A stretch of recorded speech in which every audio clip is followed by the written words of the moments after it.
De hecho, pues ahorita con la guerra de Rusia y Ucrania, hay otra guerra paralela cibernética entre Rusia y otros países precisamente, ¿no? Cualquiera que pueda tener un acceso a las redes de comunicación industrial puede sacar muchísima información de la arquitectura de control, ¿no? Es muy interesante porque pues, en la década de los 80, 90, cuando empieza la automatización industrial, pues no nos imaginábamos de estos ciberataques precisamente para elevar el conocimiento para los usuarios finales, integradores de sistemas, fabricantes de maquinaria o de procesos, precisamente para elevar ese conocimiento, ¿no? ¿Qué tal amigos? ¿Cómo están? Soy Paco Vázquez. Bienvenidos a Integrando la Industria, un podcast presentado por Risoul. Y el día de hoy me encuentro con un gran amigo colaborador de Risoul, el ingeniero Joaquín Alejandro Pérez Suárez de Rockwell Automation. Ingeniero, bienvenido. ¿Cómo estás? Muchas gracias, Paco. Gracias, Risoul, por otra vez invitarme a estos podcasts. Gracias a ti por acompañarnos y compartirnos de tu experiencia de más de 35 años, ingeniero. Y el día de hoy vamos a hablar de un tema muy interesante. ¿Quién no ha escuchado hablar de los ciberataques a nivel mundial? Y por eso vamos a hablar de la importancia del estándar IS 62443 en el diseño de sistemas de control industrial. Así es que comenzamos.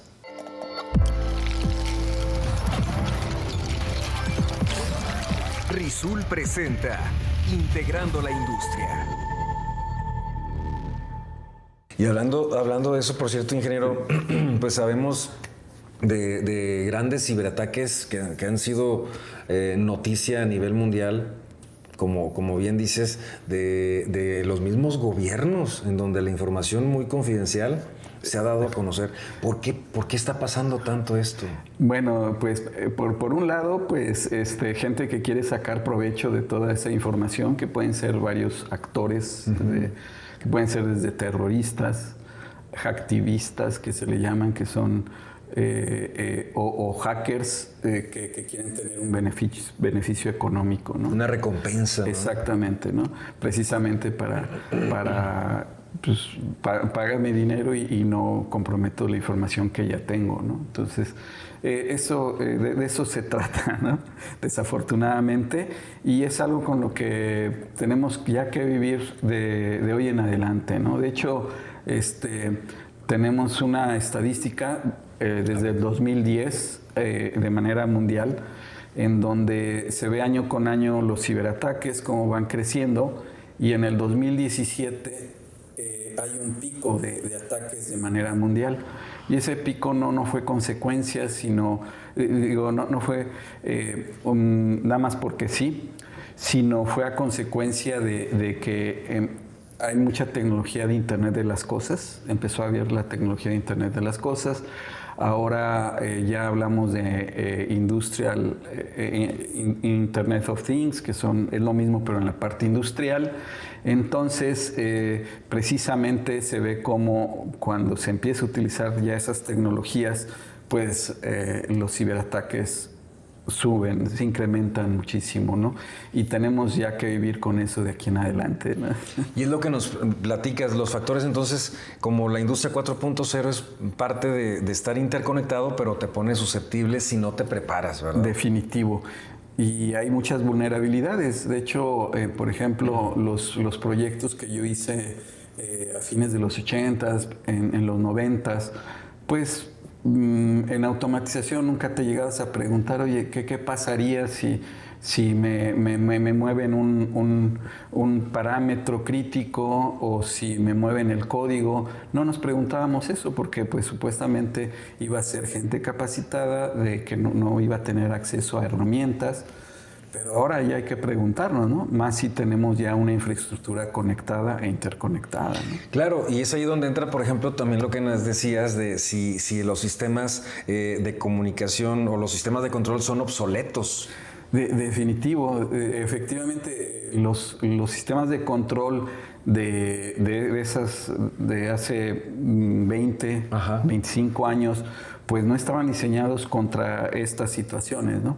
Inclusive también cuando empezaron a salir las redes de comunicación industrial, pues estas redes no son cifradas. Entonces, por ejemplo, cualquier persona puede conectarse a una red industrial, y esto lo saben los hackers, ¿no?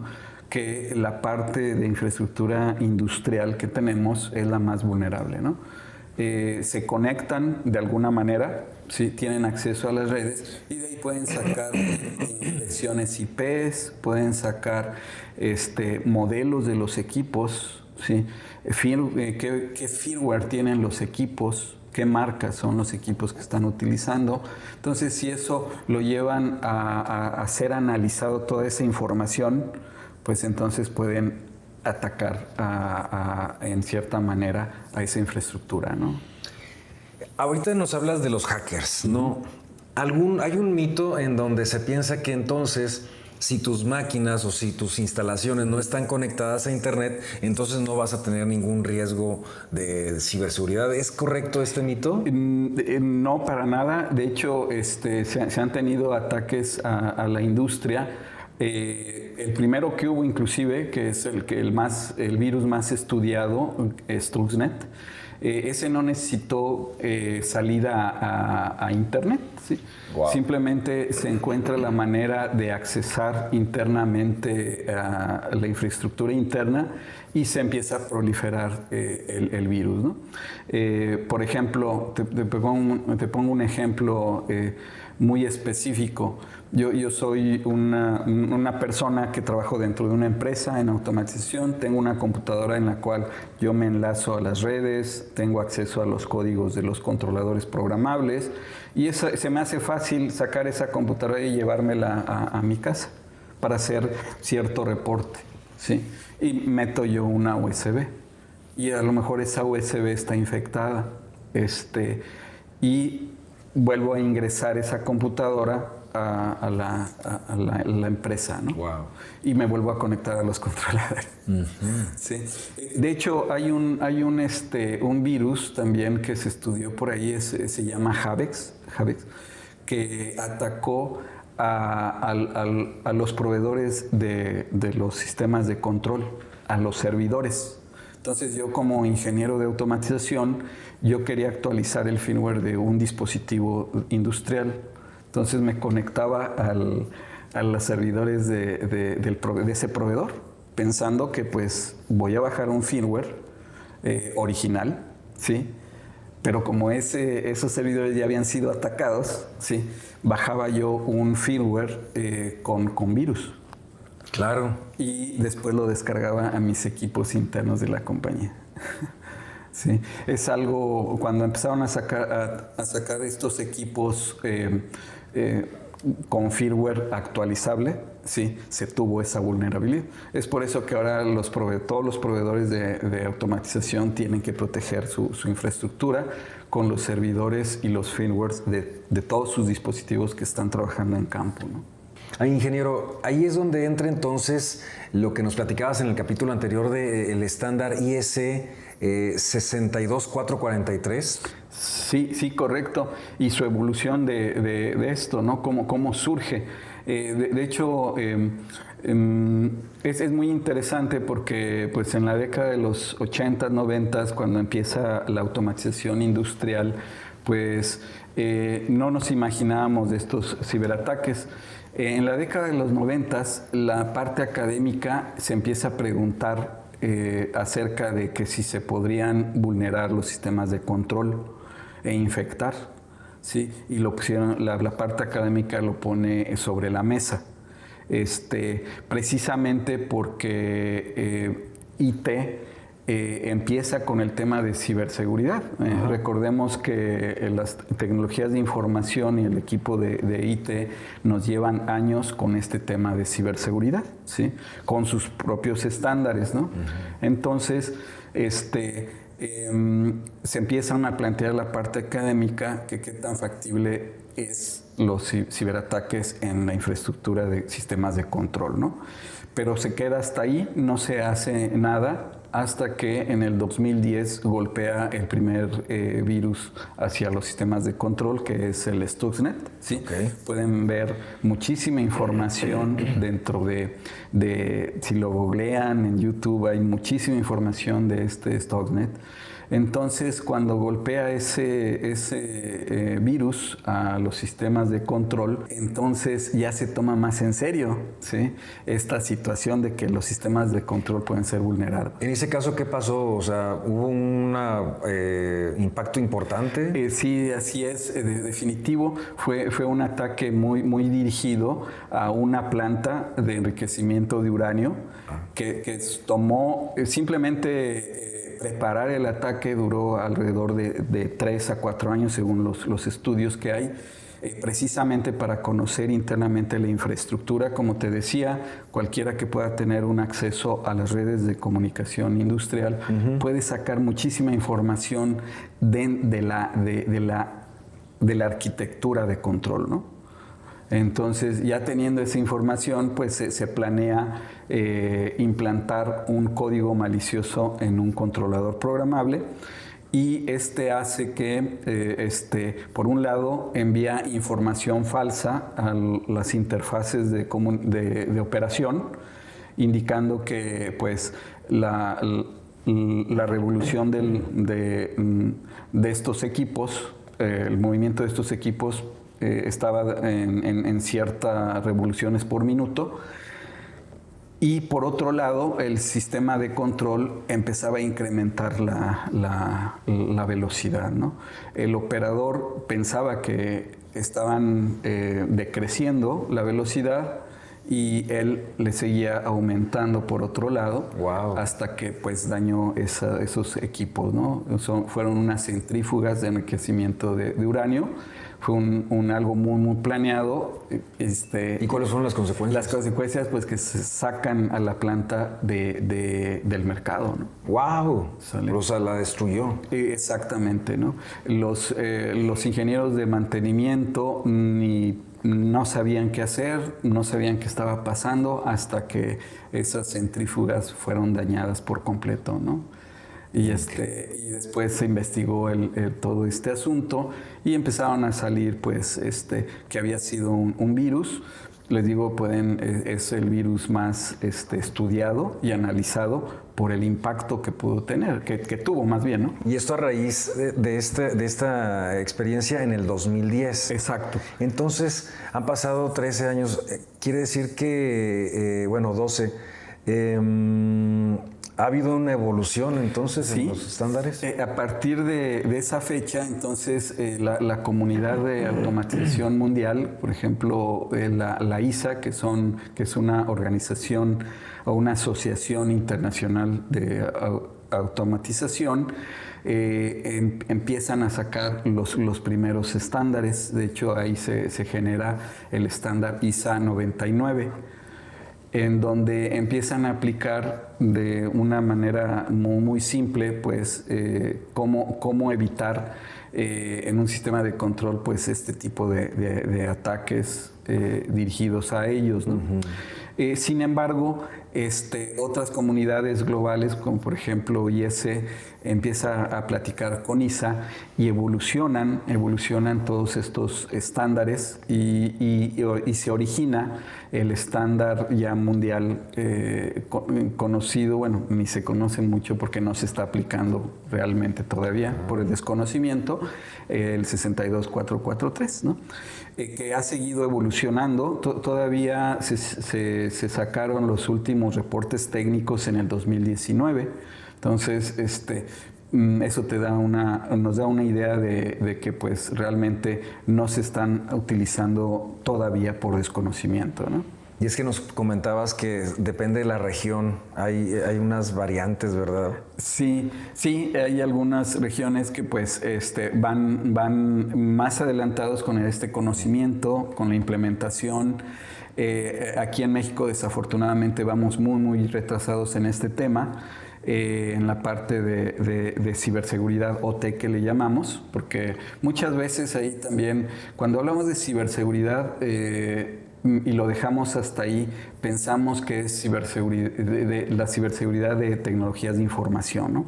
Y empezamos a hacer mucho trabajo en las redes, en el cloud, en los servidores, y está bien, ¿no? Que se haga eso. Es parte. Es parte, pero se están olvidando de que hay otra protección que hay que dar hacia los sistemas de control, y es por eso que hay diferentes estándares, diferentes de IT, que es estándares de ciberseguridad OT, que es el caso de este estándar que estamos platicando, ¿no? Ingeniero, la vez pasada también nos hablabas dentro de estos estándares del NIST. Sí, exactamente.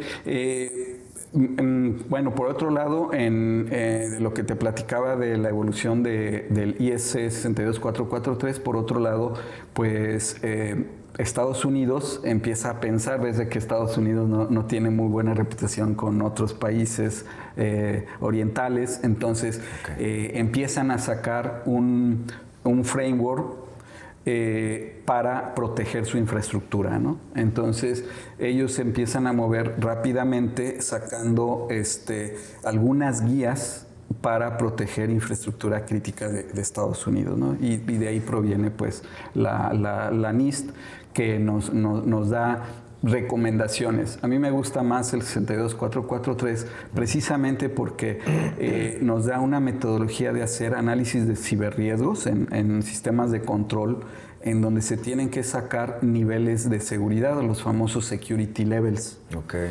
Cuando tú haces un análisis correcto con esta normativa, sacas estos security levels que tienes que cumplir en tu empresa, para que cuando hagas una implementación, ahora el ingeniero de automatización tiene que alcanzar ese nivel de security. Si no lo alcanza, tiene que proteger más su infraestructura. A ver, esto me llama mucho la atención. Platícame de estas bondades que tiene el security level, por favor. Exactamente. De hecho, esto no es nada nuevo. Esto debe de provenir de otro estándar mayor que es de Enterprise Risk Management, ¿sí?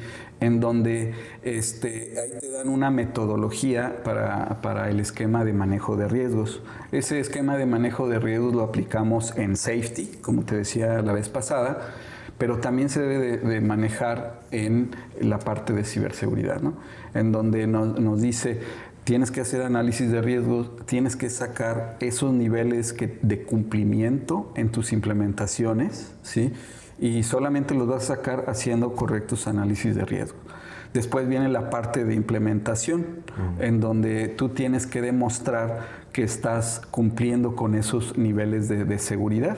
Y si no los estás cumpliendo, tu diseño es vulnerable, ¿no? Entonces tienes que pensar qué más tienes que hacer, que ponerle a los sistemas de control, más protecciones, precisamente para alcanzar ese nivel, ¿no? Y una tercera fase es de que un tercero, de preferencia, tiene que validar la implementación, ¿sí? En donde debe de decir, bueno, esta implementación para este sistema de control sí cumple con los niveles de seguridad que sacaste en el análisis de riesgo y pues valida que es un sistema ciberseguro, vamos a decirlo así, ¿no? ¿Por qué un tercero? ¿Porque debe estar certificado? ¿Porque debe ser neutral? Exactamente, por esas dos cosas que tú comentas, ¿sí? Debe estar, todo el mundo debe estar capacitado, tener mayor conocimiento en esto de lo que estamos hablando, ¿no? Cómo hacer un correcto análisis de riesgo, cómo se sacan esos niveles de security, qué hacer para alcanzar en las implementaciones esos niveles de security y la función de un validador. Y como te decía, esto no es nada nuevo, esto proviene de estándares de manejo de riesgo. En safety ya lo estamos aplicando, ¿no? O sea, debe haber un validador tercero que conozca del tema de safety, que conozca esta metodología, que conozca de los niveles y cómo alcanzar esos niveles para él dictaminar que ese sistema es seguro o, en este caso, ciberseguro, ¿no? Debe ser una persona o una compañía imparcial, ¿sí? Porque si yo lo hago todo, pues me voy a calificar con 10 yo mismo, ¿no? O sea, si yo mismo me valido, pues me voy a calificar con 10 en todo lo que haga, ¿no? Y entonces es otro punto de vista externo, claro, de cómo estamos haciendo las cosas, para que si encuentra una vulnerabilidad, hablando de ciberseguridad, pues sea corregida antes de poner a producción con ese sistema de control, ¿no? Ingeniero, ¿cómo ustedes como especialistas de Rockwell Automation y Risoul apoyan a las empresas en este tema? Exacto. Pues de aquí en adelante pues queremos apoyarlos con esa transferencia de conocimiento, precisamente porque estos estándares, así como en su momento los estándares de safety eran un mito, ¿sí? Y poco a poco hemos contribuido a la educación de los estándares, por un lado de safety, que pues ya hay más conocimiento en el mercado en ese tema, pero ahora en este otro manejo de riesgos no hay mucho conocimiento en campo, ¿no? Entonces estamos planeando tener entrenamientos ofrecidos por Rockwell del departamento de training, precisamente para elevar el conocimiento para los usuarios finales, integradores de sistemas, fabricantes de maquinaria o de procesos, precisamente para elevar ese conocimiento, ¿no? O sea, ustedes pueden dar el entrenamiento para este estándar que nos platicas, del IS. Así es correcto. Y aparte de eso, están saliendo equipos certificados de Rockwell en ciberseguridad, ¿no? Por ahí ya tenemos los primeros y esto va a ser una tendencia, ¿no?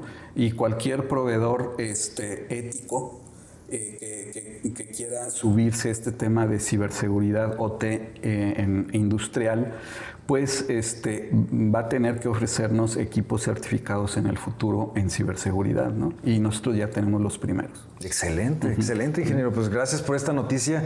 Estamos casi a punto de finalizar. ¿Algo que quieras comentarle a nuestros amigos de Integrando la Industria antes de despedirnos? Sí, bueno, este tema de ciberseguridad, pues, es un tema de que no es muy palpable, ¿sí? Muchos dicen, no, pues aquí no va a suceder. O no estamos conectados a la internet, entonces nunca va a suceder. Pero aún así tenemos muchos casos de que, de hecho, déjame comentarte, yo empecé a ver este tipo de casos en los 90s, en mi experiencia, pero no eran catalogados como riesgos así de ciberseguridad. Pero sí me tocó, por ejemplo, en una ocasión de que, por ejemplo, yo iba a automatizar algunas plantas, ¿sí? Y estábamos en los arranques y de un día para otro ya no funcionaba nada. Nos íbamos a nuestras casas porque al día siguiente teníamos que seguir arrancando el sistema y de un día para otro no funcionaba nada, ¿no? Y ahí era más que nada los mismos internos que nos saboteaban el sistema de control, porque decían que si metían automatización en los 90s, pues muchas personas iban a perder desplazadas. Exacto, ¿no? Entonces había sabotaje interno, ¿no? Y me tocó, me tocó lidiar con eso en ciertos proyectos en donde teníamos que ir con el gerente general de la planta y decirle, mira, está sucediendo esto, ¿no? ¿Cómo lo arreglamos? Porque no podemos avanzar. La gente se siente que si este sistema arranca, va a ser desplazada, pues va a ser corrida, entonces no nos dejaban continuar con nuestros trabajos, ¿no? Ahora en ciberseguridad OT ya los catalogamos como sabotajes, que pueden ser sabotajes internos o externos. Okay. Y no es nada más que ignorancia, es simplemente no saber cómo nos va a beneficiar a todos. Exactamente, ¿no? Y yo creo que también esa es una labor que se tiene que hacer interna, cultural, para poder darlo a conocer a todos, ¿no? Así es. Ingeniero, pues es un gusto que nos acompañes en esta segunda ocasión para platicarnos de estos temas tan importantes. Gracias de verdad por estar con nosotros. Muchas gracias a ustedes, Risoul. Gracias. Joaquín Alejandro Pérez Suárez de Rockwell Automation estuvo con nosotros. Amigos, les recuerdo que este podcast es hecho por y para ustedes. No olviden escribirnos a integrandolaindustria@risoul.com.mx. También denle like y compartan esta publicación. Soy Paco Vázquez. Hasta la próxima.